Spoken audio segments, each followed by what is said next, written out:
তোরে খাওয়াতে খাওয়াইতে আমি ফকির হয়ে গেলাম রে হালারপুর। তোর জন্য এখন আমার ভিক্ষা করণ লাগবো।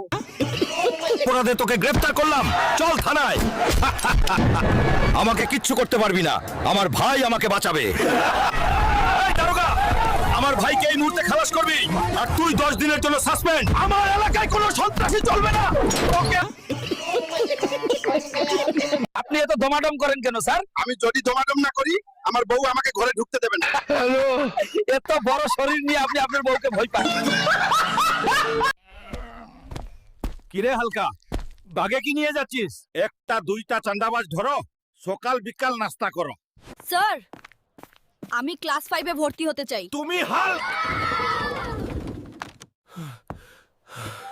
দাওয়াত না দিলেও আমি খাবো, খাবার মিস করা যাবে না। মেয়েরা আমার দিকে এমন ভাবে তাকায় যেন তারা সম্পর্ক করতে চায়। আমি সুদর্শন।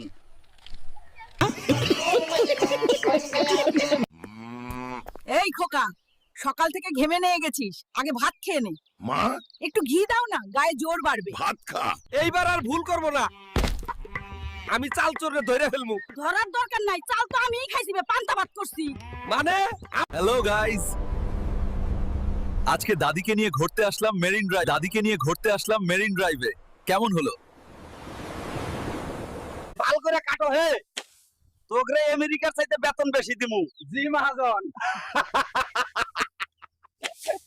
তুই চিনলি না রে, জানলি না রে, জানাবার জন্য তো